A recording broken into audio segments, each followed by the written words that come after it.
오늘도 함께 하신 여러분들 환영합니다. 네, 오늘도 바이블 스쿨에 있는 말씀 함께 연구하도록 하겠습니다. 6번째 시간, 오늘은 영원한 사랑의 언약이라는 제목으로 말씀을 나누도록 하겠습니다. 하나님께서 남자와 여자를 창조하시고 에덴 동산에 살게 하셨습니다. 에덴 동산. 여호와 하나님이 동방의 에덴의 동산을 창설하시고 그 지으신 사람을 거기 두시니라. 아담과 하와가 이 땅에 나오기 전에 하나님께서는 세상의 모든 것들을 창조하셨습니다. 그리고 마지막에 그들을 아담과 하와를 창조하시고 동산, 에덴 동산에 살게 하셨죠. 9절, 그 땅에서 보기에 아름답고 먹기에 좋은 나무가 나게 하시니 동산 가운데에는 생명나무와 선악을 알게 하는 나무도 있더라. 자, 동산 가득히 생명나무 있었습니다. 그리고 동산 중앙에는 선악을 알게 하는 나무가 있었습니다. 자, 여기 동산 원자가 있습니다. 동산 원자. 흑토, 입구, 사람인이 2개가 있고요. 그 다음에 울타리를 나타내는 것이 있습니다. 흙으로, 자, 입구자는 사람의 입을 상징화해서 글자가 만들어졌다 그랬어요. 처음에는 동그라미였어요. 입처럼. 그러나 이것이 글자가 자꾸 이렇게 세월이 지나면서 네모 형태로 변형된 것입니다. 그래서 입구자는 사람을 나타냅니다. 사람. 자, 흙으로 사람 둘을 지으셨어요. 그렇죠? 둘을 지으시고 울타리를 정해 주셨어요. 그게 뭡니까? 에덴 동산을 나타내는 동산 원자가 되는 것입니다. 자, 이렇게 하나님께서 아담과 하와를 창조하셨는데요. 여기 보면 사랑의 관계가 성립하기 위한 기본 조건들이라고 했습니다. 사랑의 관계. 하나님과 인간의 관계도 어떻게 해요? 사랑의 관계예요. 아담과 하와의 관계도 사랑의 관계예요.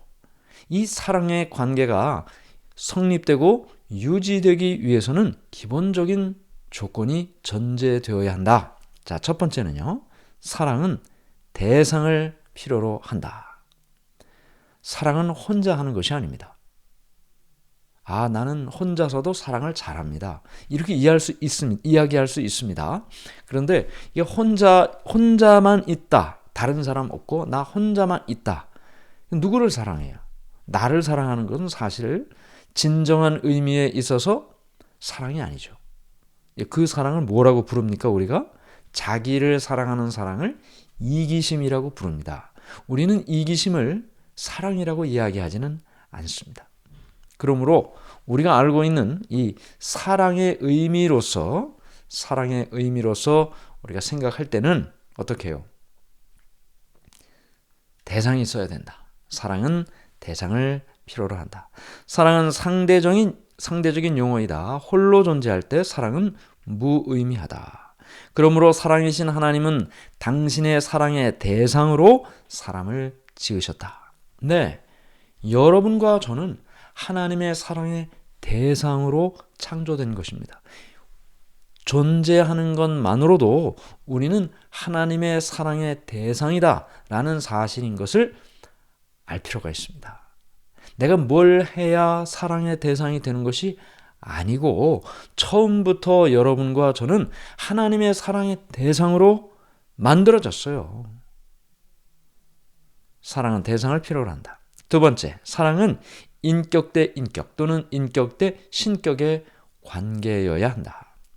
하나님은 사람을 사랑의 대상이 되게 하시려고 당신의 형상으로 지으셨다. 이렇게 하여 사람은 하나님을 닮은 수준 높은 차원으로 지어진 것이다. 자, 그래서 인격 대 인격, 인격 대 신격의 관계로서 이 사랑의 관계가 유지된다. 세 번째는요. 진정한 사랑은 100% 자유에 기초되어야 한다. 나를 사랑해야 돼 하고 명령을 내려서 그 사람이 나를 사랑한다면 그건 진정한 의미의 사랑이 아니죠. 억지로 하는 사랑이죠. 내가 돈을 줄 테니 나를 좀 사랑해줘. 진정한 의미의 사랑이 아니죠. 돈을 주고 사는 사랑이죠.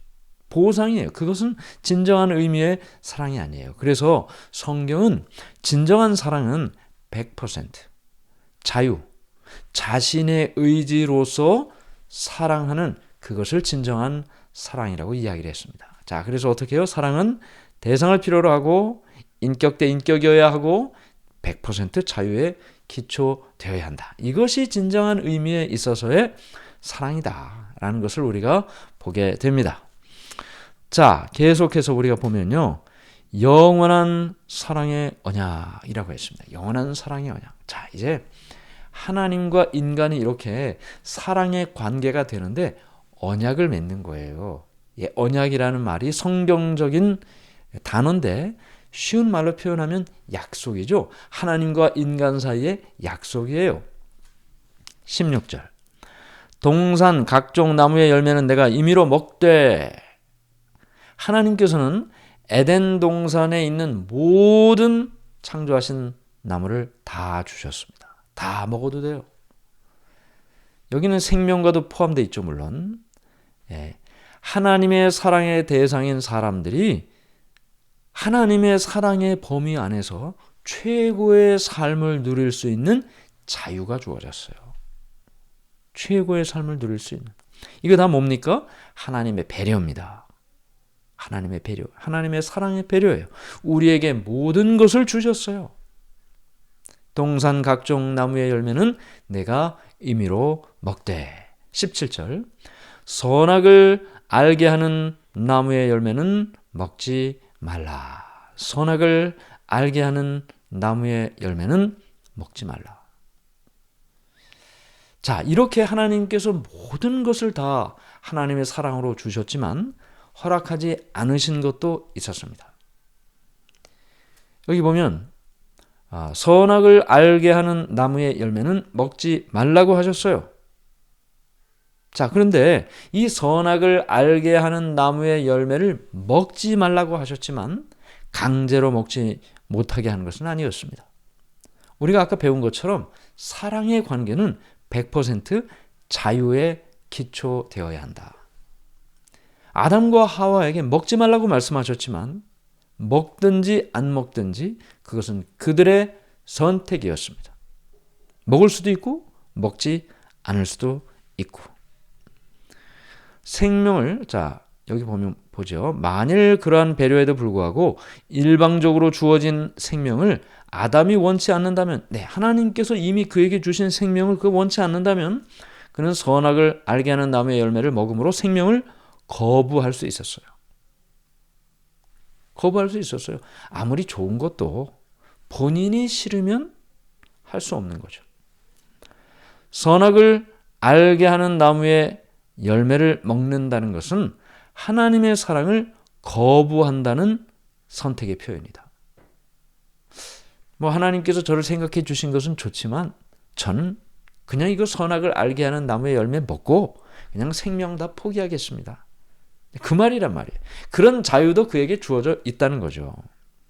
자, 하나님께서 선악을 알게 하는 나무의 열매를 먹지 말라고 하셨는데 여기 그 말 금자가 있습니다. 그 말 금자. 나무 목자가 2개가 있고요. 보일시자가 있어요. 보일시. 성경의 이 한문에서 보일시자는 대부분 하나님을 나타내는 단어입니다. 하나님을 나타내는 단어예요. 자, 하나님께서 나무 2개를 보여주시고 어떻게 해요? 하나는 생명나무, 하나는 선악을 알게 하는 나무. 선악을 알게 하는 나무는 먹지 말라 하고 금하신 것이 바로 금할 금자에 나타난 2개의 나무 목자와 보일시자가 되는 것입니다. 자, 여기 생명나무와 선악을 알게 하는 나무에 차이점이 있습니다. 생명나무는 뭡니까? 주어진 생명을 받아들이는 겁니다. 선악을 알게 하는 나무의 열매를 먹는다는 건 뭡니까? 주어진 생명을 거절하거나 포기하는 거죠. 생명나무는 사랑으로 밀착된 관계를 설명하는 것이고 선악을 알게 하는 나무의 열매를 먹는다는 것은 그 사랑의 관계를 깨고 떠난다는 거예요. 자, 생명나무의 열매를 먹고 사는 것은 영원한 생명이 그들에게 보장되어 있지만 선악을 알게 하는 나무의 열매를 먹는다는 것은 영원한 생명에서 끊어진다는 것을 말합니다. 생명나무 열매는 그 생명나무 열매를 먹는 것만으로 살아있는 거예요. 존재하는 거예요. 그렇죠? 그러나 선악을 알게 하는 나무의 열매를 먹음으로 그들은 존재하지 않아요. 정녕 죽으리라 그러셨어요. 죽는다는 말은 존재하지 않게 된다는 것입니다. 원래부터 존재했던 게 아니잖아요. 흙으로 사람을 지으시고 그 코에 생기를 불어넣으시니 그제야 생명이 된지라. 창조되기 이전의 상태로 돌아가는 거예요. 자, 이렇게 생명나무와 선악을 알게 하는 나무의 차이는 너무나 분명했습니다. 그런데 이렇게 주어진 이 생명나무 또 선악을 알게 하는 나무 사이에서 자유의지에 의한 삶 또는 죽음을 선택할 수 있다. 내가 먹는 날에는 반드시 죽으리라. 먹지 말라고 말씀하셨어요. 그리고 먹는 날에는 반드시 죽으리라. 살 수도 있고 죽을 수도 있는 거예요. 누구의 선택으로? 하나님의 선택이 아니에요. 자신의 선택으로. 인간 자신의 선택으로. 자, 선악을 알게 하는 나무의 열매를 먹지 않고, 자, 선악을 알게 하는 나무의 열매를 먹지 않고 생명과를 먹으면 살게 되어 있어요. 너무나 간단하죠? 그 다음에 죽을 수도 있어요. 선악을 알게 하는 나무의 열매를 먹으면 죽을 수 있어요. 두 가지가 있는 거예요. 선택은 인간에게 있었어요. 그러나 그 선택에 하나님께서 아무거나 하라고 하지는 않으셨어요. 먹지 말라. 선악을 알게 하는 나무의 열매는 먹지 말라. 그것을 먹으면 죽는다. 라는 말씀을 하시고 그것을 선택하지 말도록 하셨습니다. 그러나 강제로 하신 것이 아니죠. 여전히 선택은 본인들이 하는 겁니다. 자, 여기 죽음에 대한 설명을 하고 있어요. 죽음이란 하나님을 거절할 경우 사람은 하나님 앞에서 떠나야 된다. 그렇죠? 하나님을 거절하면 하나님 앞에서 떠나야죠. 그런데 문제는 내가 인정하든지 안 하든지를 불문하고 온 우주는 다 하나님의 영역이며 그 안에 모든 것이 하나님의 소유라는 점이다. 하나님을 거절한 그 사람에게는 하나님의 영역을 떠나 존재할 수 있는 공간이나 시간이 없다. 그리고 하나님께로부터 그 생명이 유지되고 있는데 그 생명의 원천에서 떠나면 그 생명은 더 이상 가동되지 않는다. 다시 말해서 그가 존재하기 이전의 상태, 없던 상태로 돌아가야 되는데 이것이 죽음이다. 네, 성경에서 이야기하는 죽음의 의미를 지금 설명하고 있는 것입니다. 그래서 우리는 이 모든 일을 통해서 하나님께서 죽지 않기를 원하시고 먹지 말라고 말씀하셨다는 사실을 우리에게 보여줍니다. 자, 그런데 여기서 우리가 질문이 있어요. 많은 분들이 이 질문을 하죠. 하나님께서 생명나무만 만드시지 왜 선악을 알게 하는 나무의 열매도 만드셨어요? 그거 안 만드셨으면 인간이 죄를 짓지도 않았을 텐데요. 자, 우리는 여기서 다시 한번 자유의지라는 것을 생각합니다. 자유의지라는 것은요, 선택할 수 있다는 거예요. 자유의지가 없다는 말은 그냥 선택할 수 있는 그것이 없고 한 가지밖에 못하는 거예요. 하나님께서는 인간이 하나님을 사랑하는 표현을 하기를 원하셨어요. 그게 뭐예요? 하나님의 말씀대로 선악을 알게 하는 나무의 열매를 먹지 않는 거예요. 그것이 하나님을 사랑하는 표현이에요. 만일 생명나무만 있다면 하나님께서 주신 것이 너무 많으니까 하나님께서 주신 것에 고마워서 하나님께서 말씀하시는 그 다른 건 먹을 이유가 없잖아요. 다른 먹을 것이 없잖아요. 선악을 알게 하는 나무의 열매가 없다면 다른 선택을 할 이유가 없다는 것입니다. 그래서 하나님께서는 선택을 할 수 있도록 해 주셨어요. 그리고 하나님의 뜻을 선택하기를 원하셨어요. 그것이 하나님께서 원하시는 언약의 관계인 것입니다.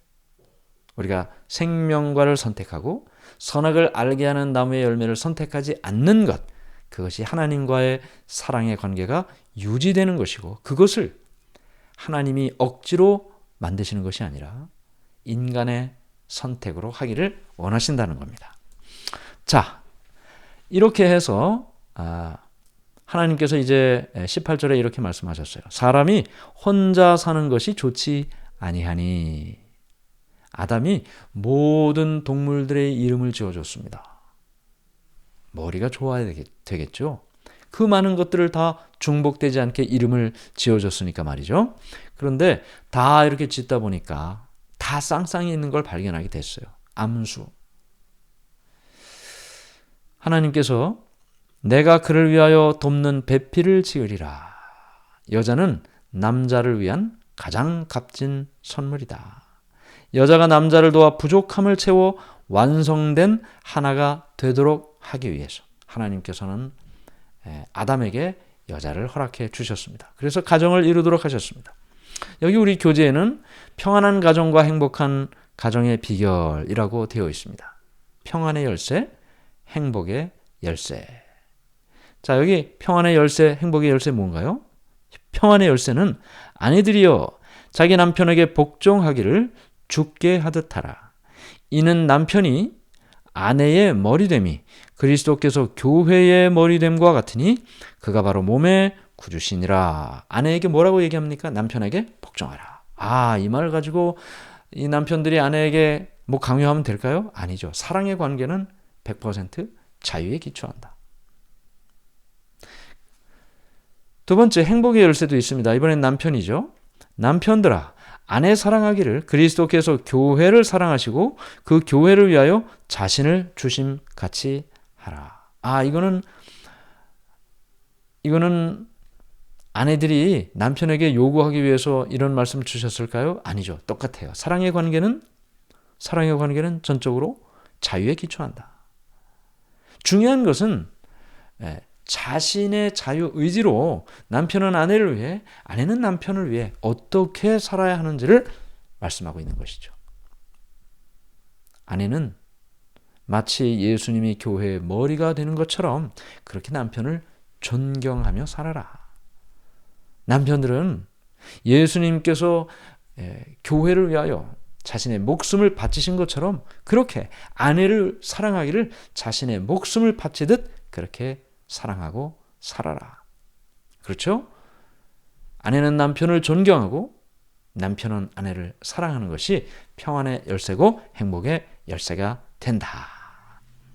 자, 이렇게 여자의 필요성을 하나님께서 말씀하시고 이제 아담을 깊이 잠들게 하시고 어떻게 해요? 아담을 깊이 잠들게 하시니 그가 그 갈빗대 하나를 취하여 살로 대신 채우시고 그 갈빗대로 여자를 만드셨다. 하나님께서 수술하셨습니다. 최초의 마취와 수술, 최초의 인간 복제 이렇게 말씀하셨어요. 아담을 깊이 잠들게 하시고 그의 갈빗대 하나를 취하시고 살로 채우시고 여자를 만드셨어요. 하나님께서 이 아담에게 여자 하와를 허락하시는 이 장면은 인간에게 있어서 사랑의 대상으로서의 상대가 있어야 함을 또 우리에게 가르쳐 주게 됩니다.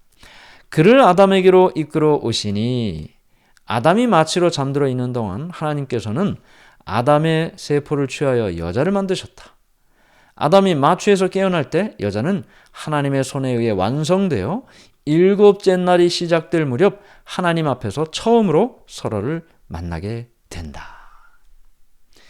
처음에 아담이 하나님께로부터 창조를 받을 때 흙으로 쫙 지으시고 그 코에 생기를 후 하고 불어넣으시고 그랬더니 어떻게 됐어요? 아담이 말이죠. 심장이 쿵쾅 뛰기 시작했어요. 심장을 통해 혈관으로 혈액이 팍팍 하기 시작했어요. 근육에 힘이 가고 신경이 예민해지고 눈을 떠서 온몸이 이제 정상적인 사람의 모습으로 활동하게 되면 눈을 탁 뜨는데 누가 보여요? 하나님이 보여요. 그런데 이제 그를 잠들게 하시고 그의 갈빗대를 통해 하와를 만들어 그의 앞에 두셨을 때, 그가 눈을 떴을 때 이제는 누가 보입니까? 여자가 보였어요. 하와가 보였어요. 뭐라고 얘기합니까? 아담이 이르되 이는 내 뼈 중에 뼈요 살 중에 살이라. 내 갈빗대를 통해 만들어진 하와예요. 하나님께서 왜 저 발가락뼈 아니고 저 머리뼈로 하지 않고 왜 갈비뼈로 했을까요? 똑같아요. 동등해요. 남자와 여자가 동등하단 말이죠. 내 뼈 중에 뼈요 내 살 중에 살이라. 그는 눈앞에 있는 여자가, 하와가 자기 자신이라는 사실을 확신했습니다. 자신을 돌보듯 그 하와를 돌보며 살았겠죠. 하나님께서 그들의 두 손을 붙들어 주시고 결혼 주례사로 한 가정이 태어나게 됩니다. 이러므로 남자가 부모를 떠나 그의 아내와 합하여 어떻게 해요? 둘이 한 몸을 이룰지로다. 이제까지는 부모의 그늘 아래 살았던 남자와 여자가 이제 어떻게 합니까? 한 가정을 이루는 것입니다. 평생 지금까지 살아오면서 전혀 다른 환경에서 살았던 그들이 이제 한 가정을 이루며 남편으로서, 아내로서 새로운 가정 출발을 하게 되는 것이죠. 남자를 떠난다는, 이 부모를 떠난다는 것은 뭡니까?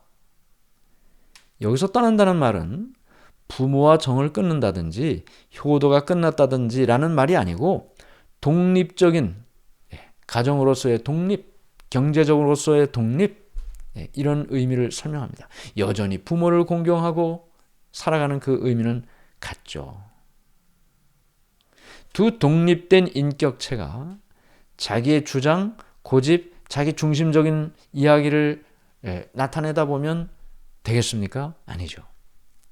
합하여 그랬어요. 합하여. 그렇죠? 서로가 서로의 마음을 합쳐나가는 거예요. 그래서 한 가정을 이루고 행복한 삶을 살게 됩니다.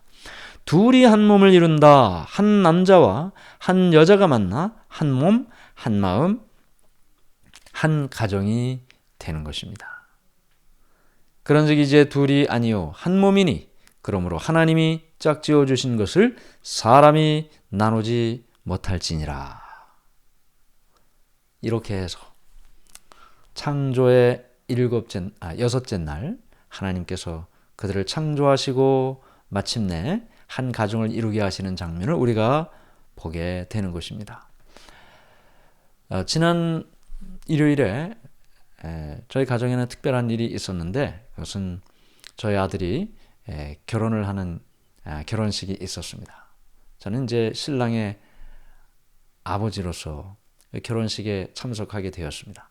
물론 그 이전에 결혼식의 주례도 다른 청년 남녀의 결혼식 주례도 했고 다른 여러 결혼식에도 참석을 했지만 제 아이의 아버지로서 이 결혼식에 참석하는 것은 특별한 의미가 있었습니다. 물론 여기 계신 모든 분들이 다 이런 경험을 다 하셨으리라 생각이 됩니다.